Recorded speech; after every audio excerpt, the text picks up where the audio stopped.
그간 우 전 수석 수사와 관련해 제19 감싸기 논란이 있었던 검찰. 이번에야말로 확 달라진 모습을 보여줄 수 있을까요? 수많은 국민들을 분노하게 만든 박근혜 최순실 게이트. 이 게이트의 뿌리에는 최태민 일가가 있었는데요. 잠시 후 최태민 씨 의붓 손자이자 최순실 씨의 의붓 조카인 조영래 씨를 모시고 지난 40년간 이어진 박 전 대통령과 최 씨 일가의 관계에 대해 집중적으로 살펴보도록 하겠습니다. 4월 6일 목요일 정봉주 품격시대 시작하겠습니다.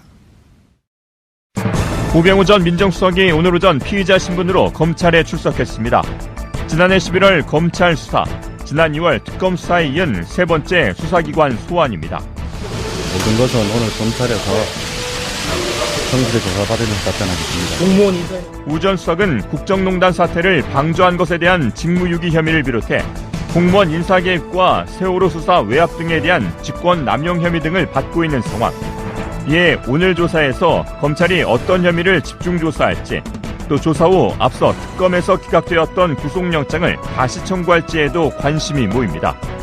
그간 국정농단 사태에 연루된 인물들의 구속에도 불구하고 법망을 피해왔던 우병우 전 수석.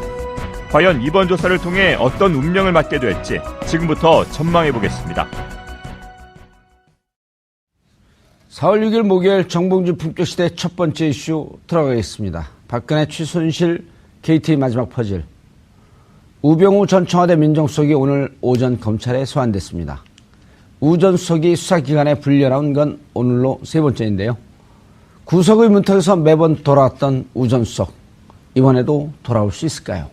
이 문제와 관련해 전문가 세 분 모시고 말씀 나눠보도록 하겠습니다. 정상근 미디어오늘 기자 나오셨습니다. 네, 안녕하십니까. 예. 자주 나오시니까 조금 자연스러워지신 거 아니에요? 네, 뭐 갈수록 조금씩 나아지고 있는 것 같습니다. 예. 오늘은 좀 겁나게 얘기했는데요. 아, 그럼 또 다음 주부터 또 긴장해서 질문 말 못할 수 한마디 있어요. 드릴까요? 아, 질문이요? 예. 아, 다음에 주시면 안 될까요? 감옥 가고 싶어요? 아, 아니요. 요즘 감옥 무서운지 아는 사람들이 많아졌어요. 그죠, 변호사님? 네, 저도 무섭습니다. 예, 훌륭한 분이에요. 그래도 감옥 가는 분들 안 가게 빼줬으니까. 노영희 변호사 자리하셨습니다. 네, 안녕하십니까. 예. 자, 그리고 이종훈 평론가, 모든 문제 전문가 자리하셨습니다. 네, 안녕하십니까. 예. 정말 이종훈 평론가님은 모르는 게 없는 것 같아요. 제가요? 예, 제가 보는 평론가 중에 한 16번째로 훌륭한 것 같아요. 아, 17번째 아니고? 아니, 위에 15명 아무도 없어요. 자, 우병우 수석. 네. 어떻게 됐어요? 오늘 검찰에 출석을 했죠. 레이저 쐈어요, 안 쐈어요? 그동안 뭐 레이저 논란이 좀 있었는데 예. 오늘은 평소와는 좀 다른 모습이더라고요. 그래서 예. 들어올 때 뭐 좀 뭐랄까 이런 표현이 좀 적절한지 모르겠지만 눈을 약간 좀 내리까는 듯한 예. 좀 그런 표정이었고 그 전에 검찰이 그러지 않았을까요? 눈 깔아. 뭐 검찰에서 뭐 그랬는지는 잘 모르겠는데 예. 정말 여러 가지 장면이 있지 않았습니까? 그 검찰에 들어올 때 뭐 기자한테 뭐 째려봐서 그러니까 예. 일종의 레이저라고 불리기도 했고 아하. 또 검찰 조사 과정에서는 또 사진이 찍혔죠. 그렇죠. 그러니까 팔짱 팔짱을 사진. 끼고 있는 사진이 찍혀서 와 정말 저렇게 수사를 받는 피의자가 대체 피의자라고 하기엔 좀 그렇지만 역대 최악의 검찰 구력 사진이었죠. 그렇죠. 예. 근데 그 이후로 정말 검찰 창문마다 다 가리기도 했었는데 예. 또 그게 이제 우병우 때부터 비롯됐습니다. 근데 오늘은 좀 달랐어요. 그러니까 뭐 차분하게 대답을 했고 뭐 예. 이렇게 노려보거나 하는 경우도 없었고요. 아하. 네. 예. 노영희 변호사님. 네. 좀 태도가 바뀐 것 같은데 보통 이제 그 법조계 인사들이 보기에 이게 위기에 처해서 연기하는 건지 진짜 심경이 변한 건지. 근데 진짜 심경이 변할 가능성은 잘 없지 않나요? 아니, 그러니까 그분은 심경이 변했다기보다는 예. 이번에 상황이 조금 변했다라고 느끼는 것 같아요. 그 제가 좀 들은 얘기인데, 예. 나 정말 가기 싫다 이런 말을 했다는 거예요. 아하. 가기 싫다 그러면 뭐 조사를 받으러 가기 싫다는 얘기냐 예. 이렇게 물어보니까 아니 나는 거기 가기 싫다. 그러니까 구치소 가기 싫다 이런 얘기를 예. 한 걸 보면 구속될 수도 있다라고 하는 불안감을 조금 가지고 있는 것으로 지금 보이고 예. 또 나 혼자 절대 혼자 가지 않겠다. 같이 가자 이런 얘기도 막 했다고 해요. 예. 그러니까 그 얘기는 이제 우병우 전 수석의 혐의와 관련해서 뭐 검찰 고위 관계자들 다 연루되어 있으니까 너희들이 나를 정말로 그런데 보낸다면 나도 가만히 있지 않겠다. 뭐 이런 얘기를 들리거든요. 예. 사실은 이제 그런 얘기들을 이번에만 한 게 아니고 지난번에 검찰 그 특수본 일기 수사할 때도 많이 했었어요. 그분이. 그런데 이번에는 아마도 지금 세 번째예요. 이 특수본 특수본 1기 때 받았고 특검 때 받았고 특검 때는 그런 얘기를 안 했나요? 특검 때는 사실은 검찰 관계자를 조사를 못했고요. 특검에서 검찰 특수본 1기에서는 검찰 관계자들을 다 조사를 했습니다. 예. 했는데 그때 윤곽근 고검장이 이제 조사를 마무리를 못하고 그냥 넘기지 않았습니까? 그렇죠. 그러면서 그때 묻혔어요. 묻히면서 뭐라고 했냐면 수사 다 했는데 그거에 관련된 내용들은 조금 있으면 밝혀질 것이다라는 말을 했어요. 의미심장하게. 누가요? 윤곽근 팀장님이 그 고검장이. 당시에. 예. 예. 그래서 아마 그거가 관련돼 있는 자료들을 지금 그 검찰에서 가지고 있는 걸로 알고 있거든요. 특수본 2기에서. 예. 그렇게 되면 그분들하고 관계되는 것들이 이제 이번에 많이 나올 가능성이 있는데 아마도 우병우 전 수석은 당신들 그런 식으로 그 나에 관련된 여러 가지 것들을 얘기를 한다면 날 넣으면 나도 내가 알고 있는 것들을 그냥 이렇게 다 얘기해서 같이 그냥 하자. 같이 묶이시면 되겠다. 예, 뭐 그런 아하. 식으로 이제 말을 하고 있는 것으로 지금 보여요. 예. 근데 그동안에 특검에서는 아예 그런 검찰 관계자들조차도 조사를 못 했었거든요. 근데 이번에는 그런 조사 한 거 플러스 이번에 46명, 50명 조사했다고 하지 않습니까? 그렇죠. 그러니까 노승건 차장님이 지난번에 그 기자들하고 티타임 하면서 우리 너무 억울하다. 우리 이렇게 열심히 하고 있는데 왜 자꾸 니네는 우리 수사 못한다고 하느냐. 막 화를 냈는데. 봐주기 수사하고 있는 거 아니냐라고 예. 하는 오해에 대해서 예. 확 기분 나쁜 얘기를 했죠. 네, 그래서 이제 불쾌하다는 심정을 딱 드러내면서 하고 오늘 또 이제 그런 식으로 조사를 받으러 이제 왔는데 우병우 수석의 얼굴이 조금 안 좋았잖아요. 예. 그러니까 그건 아마도 조금 위기 의식을 느끼고 있는 것으로 보이고 검찰도 절치부심했다. 아하. 그런 걸 좀 보여준 것 같습니다. 이번에 우병우 전 수석 입장에서 이번에는 간다. 그러니까 그런 불안감을 좀 가지고 있는 것으로 알겠습니다. 이종훈 평론가님, 네.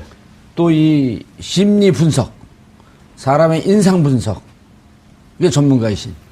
그러니까 눈빛이 오늘 질문도 하기 전에 막 대답해요. 모든 문제 전문가를 이렇게 조금 오버하시는 것 같은데. 그게 아니고 벌써 딱 그렇게 대충 이제까지 그렇게 질문하셨기 때문에 오늘 예, 알겠어요. 그러니까. 하십시오, 그러면. 네. 아니 눈빛이 좀 많이 겸손해진 건 맞아요. 그런데 절반만 겸손해졌다. 그래서 우리 이종훈 평론가님 실제로 매력적이야. 그러니까 후속이 딱 이번에 돼야 딱 절반이 아니면 49%쯤, 51%쯤. 52% 정도. 52%쯤. 그래서 실제로 이제 구속이 딱 이게 절감이 돼야 예. 그때는 확실하게 겸손해질 것 같아요. 그러니까 박근혜 전 대통령도 그랬잖아요. 그러니까 이 법원에 영장실질심사 받으러 딱 들어갈 때 예. 그때 딱 이 청사 건물을 딱 올려다 보는 장면을 우리가 봤잖아요. 그러니까 우병우 전 수석도 이제 그런 광경이 연출될 것 같고 예. 아직까지는 이제 좀 덜 겸손한데 사실은 오늘 검찰발로 지금 나오는 얘기가 가족을 지금 무더기로 기소하겠다라는 얘기가 딱 나왔단 말이에요. 와. 이게 굉장히 센 얘기다.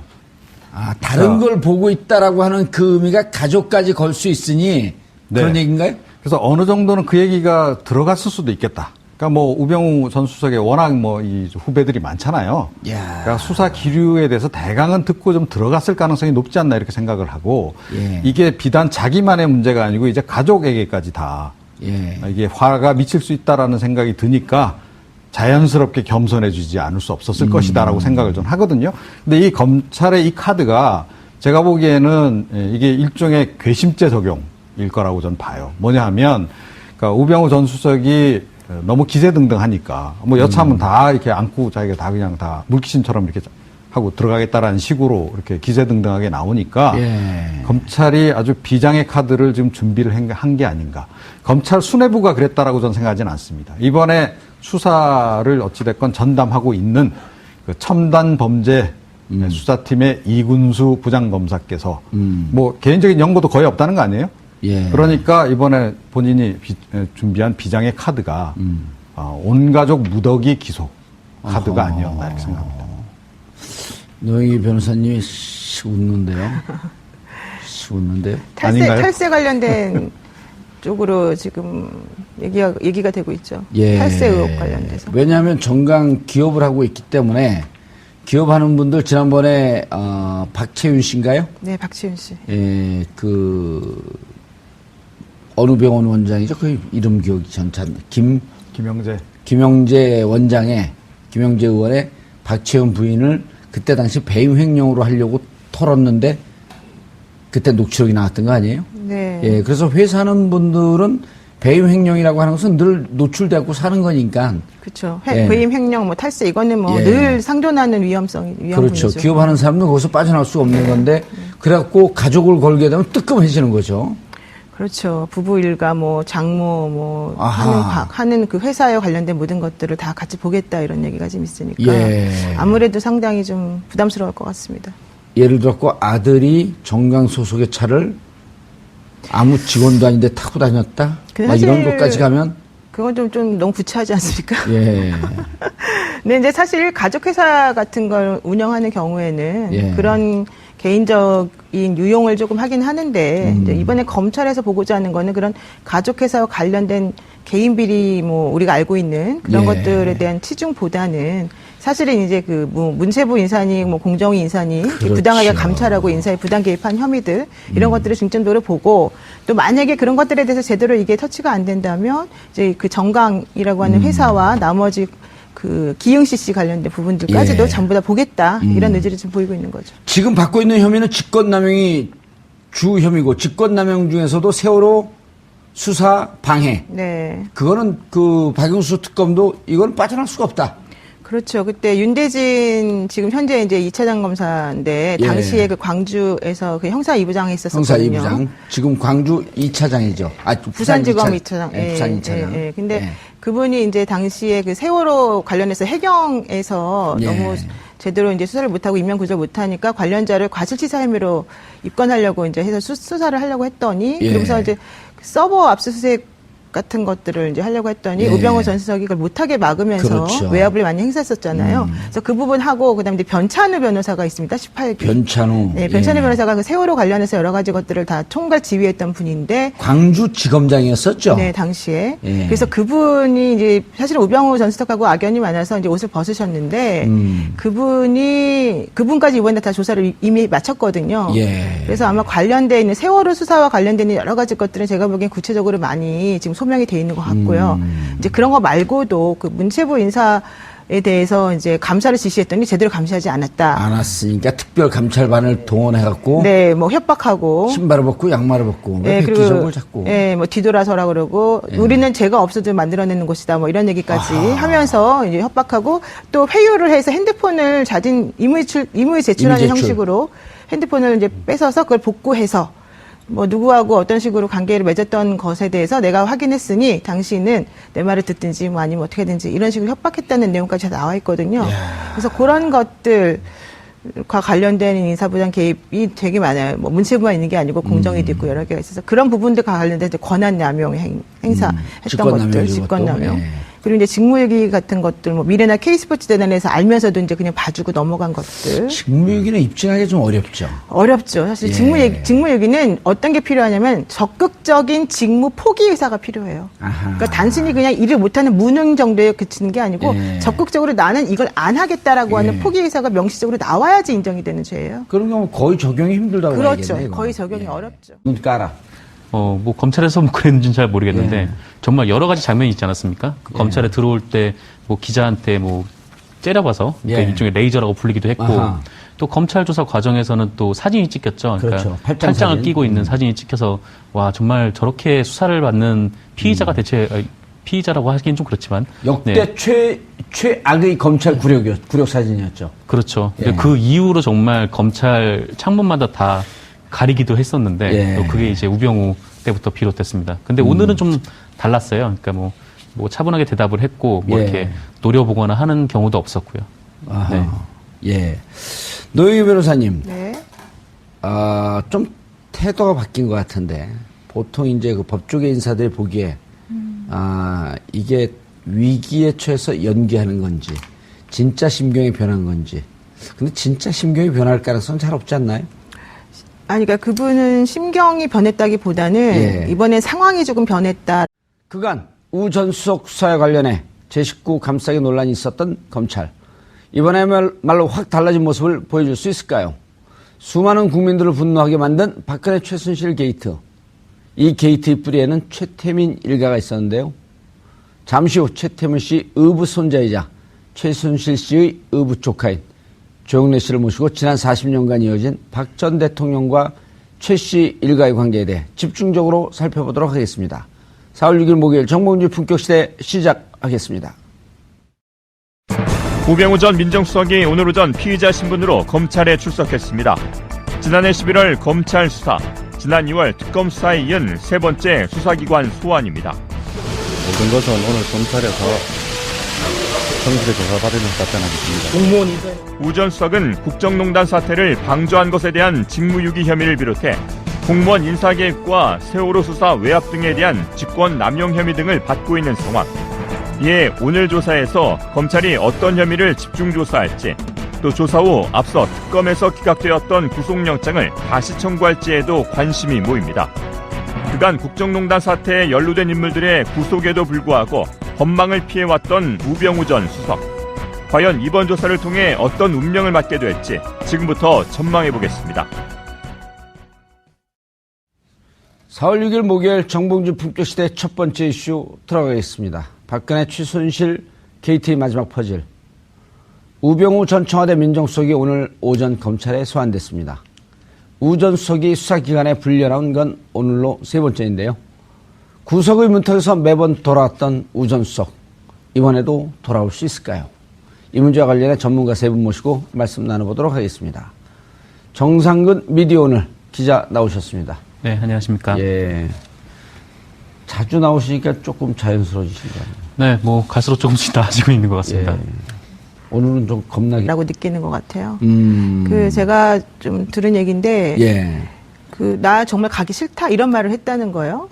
아하. 가기 싫다 그러면 뭐 조사를 받으러 가기 싫다는 얘기냐 예. 이렇게 물어보니까 아니 나는 거기 가기 싫다. 그러니까 구치소 가기 싫다 이런 얘기를 예. 한 걸 보면 구속될 수도 있다라고 하는 불안감을 조금 가지고 있는 것으로 지금 보이고 예. 또 나 혼자 절대 혼자 가지 않겠다. 같이 가자 이런 얘기도 막 했다고 해요. 예. 그러니까 그 얘기는 이제 우병우 전 수석의 혐의와 관련해서 뭐 검찰 고위 관계자들 다 연루되어 있으니까 너희들이 나를 정말로 그런데 보낸다면 나도 가만히 있지 않겠다. 뭐 이런 얘기를 들리거든요. 예. 그래서 사실은 이제 그런 얘기들을 이번에만 한 게 아니고 지난번에 검찰 그 특수본 일기 수사할 때도 많이 했었어요. 그분이. 그런데 이번에는 아마도 지금 세 번째예요. 이 특수본 일기 때 받았고 특검 네. 때 받았고. 특검 때는 그런 얘기를 안 했나요? 특검 때는 사실은 검찰 관계자를 조사를 못했고요. 특검에서 검찰 특수본 일기에서는 검찰 관계자들을 다 조사를 했습니다. 예. 했는데 그때 윤곽근 고검장이 이제 조사를 얘기했는데요. 아, 그럼 또 다음 주부터 또 긴장해서 질문 말을 못할 수 한마디 있어요. 드릴까요? 아, 질문이요? 예. 아, 다음에 주시면 안 될까요? 감옥 가고 싶어요? 아, 아니요. 요즘 감옥 무서운지 아는 사람들이 많아졌어요. 그죠, 변호사님? 네, 저도 무섭습니다. 예, 훌륭한 분이에요. 그래도 감옥 가는 분들 안 가게 빼줬으니까. 노영희 변호사 자리하셨습니다. 네, 안녕하십니까. 예. 자, 그리고 이종훈 평론가, 모든 문제 전문가 자리하셨습니다. 네, 안녕하십니까. 예. 정말 이종훈 평론가님은 모르는 게 없는 것 같아요. 제가요? 예, 제가 보는 평론가 중에 한 16번째로 훌륭한 것 같아요. 아, 17번째 아니고. 아니, 위에 15명 아무도 없어요. 자, 우병우 수석. 네. 어떻게 됐어요? 오늘 검찰에 출석을 했죠. 레이저 쐈어요, 안 쐈어요? 그동안 뭐 레이저 논란이 좀 있었는데 예. 오늘은 평소와는 좀 다른 모습이더라고요. 그래서 예. 들어올 때 뭐 좀 뭐랄까 이런 표현이 좀 적절한지 모르겠지만 눈을 약간 좀 내리 까는 듯한 예. 좀 그런 표정이었고 그 전에 검찰이 그러지 않았을까요?